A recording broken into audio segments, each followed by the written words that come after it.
ये बात सारी खत्म हो जाती है उस बात से। सही है। अच्छा मुजम्मिल साहब, शराइत हमने मान ली IMF की, हमने बिजली के नर्ख भी बढ़ा दिए, हमने गैस के नर्ख भी बढ़ा दिए, हमने पेट्रोलियम मसनूआत की कीमतें बढ़ाते ही जा रहे हैं। इसके बावजूद स्टाफ लेवल एग्रीमेंट तक दस्तखत नहीं हो पा रहे।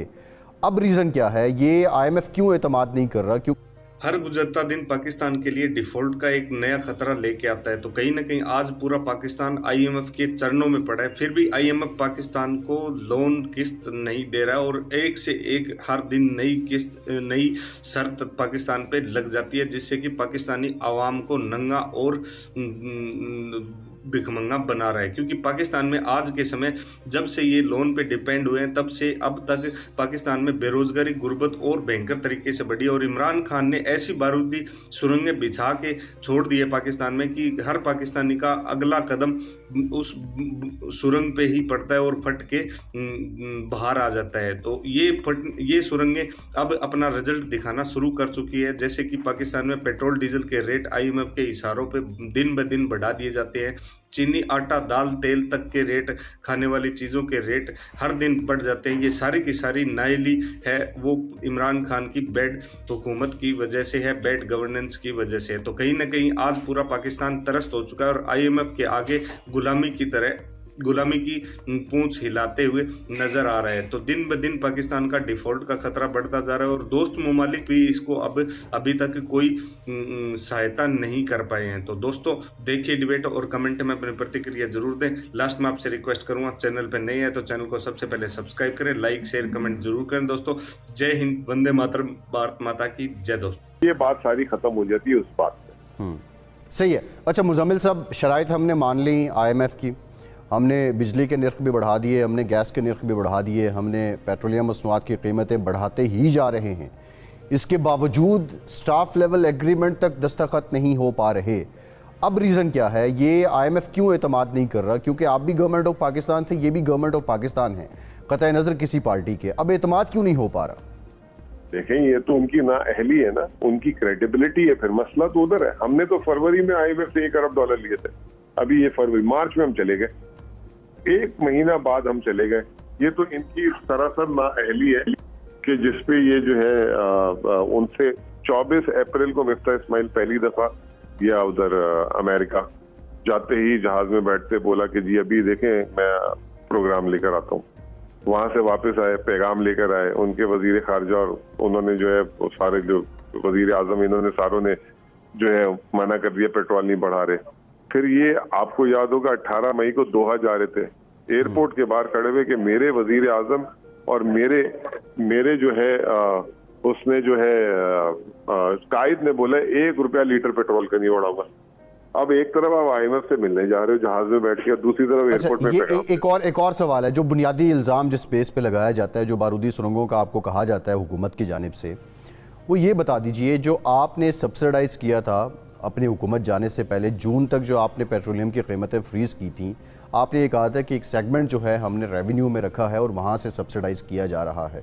क्या इस बात पे IMF को एतमाद में लिया था? क्योंकि वो ये कह रही है, ये भी एक उज़र है, IMF ये भी बात जहन में रखे हुए है कि जो पिछली हुकूमत थी उसने भी मार्च में जो आपने $1 अरब लिया, उसके बाद वो कमिटमेंट पूरी नहीं की गई आपकी हुकूमत की जानिब से।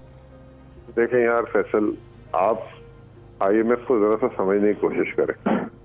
IMF अगर फर्ज करें, मैं आपको कहता हूं कि आपने लाहौर से इस्लामाबाद 4 घंटे में पहुंचना है, ये IMF ने कह दिया कि आपने 4 घंटे में पहुंचना है। अब उसके बाद जो है IMF कहता है कि आप मोटरवे ले लो, आपने कहा नहीं मैं GT कोर्स जाऊंगा। अगर आप 4 घंटे में पहुंच गए ना तो IMF को फिर कोई इतराज नहीं होना चाहिए, ठीक है।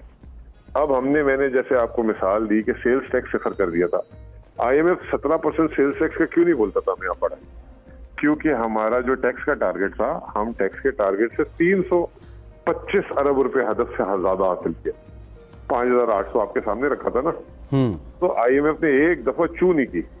पेट्रोलियम लेवी पे उसने ये कहा कि जी आपने 650 अरब रखे थे, इसको आप 4 रुपए करके बढ़ाते रहे। हमने बढ़ाया भी, ऐसा नहीं किया। IMF के कहने पे हमने दिसंबर में बढ़ाया, जनवरी में बढ़ाया, फरवरी में बढ़ाया जी। लेकिन अब फरवरी में यूक्रेन वॉर हो गई। अब कुरान का हरफ तो नहीं है ना IMF भाई जी। हमने अपने मुल्क को भी देखना है, अपने खाते को भी देख कर चुकी है। हालांकि मुश्किल फैसलों के नतीजे में आटा, चीनी, घी, दालें और सब्जी समेत सब कुछ महंगा हो गया है। इस वक्त मुल्क में महंगाई गुज़श्ता 13 सालों की बुलंद तरीन सतह पर आ गई है। एक तरफ महंगाई का जिन बेकाबू है तो दूसरी तरफ बेरोजगारी का हथौड़ा भी बरसना शुरू हो चुका है। अवाम को कहीं से रिलीफ की कोई सूरत नजर नहीं आती। मुश्किल फैसलों के नाम पर अवाम को महंगाई की चक्की में पीसा जा रहा है। गर्मी की शिद्दत अवाम के पसीने बहा रही है तो महंगाई की हिद्दत अवाम का खून जला रही है।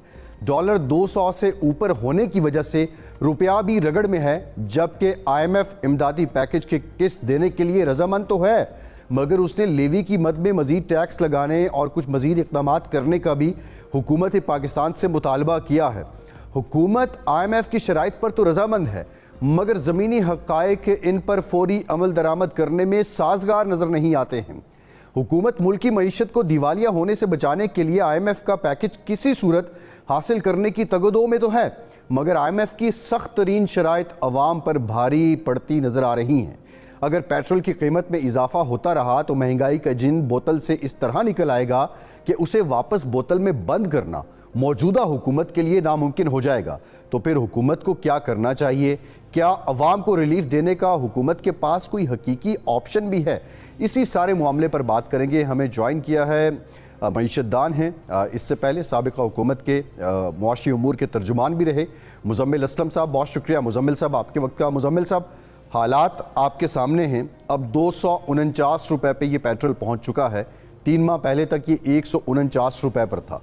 इस बहस में मैं नहीं जाता कि मौजूदा हुकूमत आप पे इल्ज़ाम आयद करती है कि आपने बारूदी सुरंगें बिछा दी, लेकिन ये बता दीजिए कि जब इंटरनेशनल मार्केट में प्राइस हाई है और उस तनासुब से क्या हुकूमत ओवर वैल्यू कर रही है, ज़्यादा पैसे अवाम से वसूल कर रही है, या उस तनासुब से ठीक पैसे वसूल कर रही है?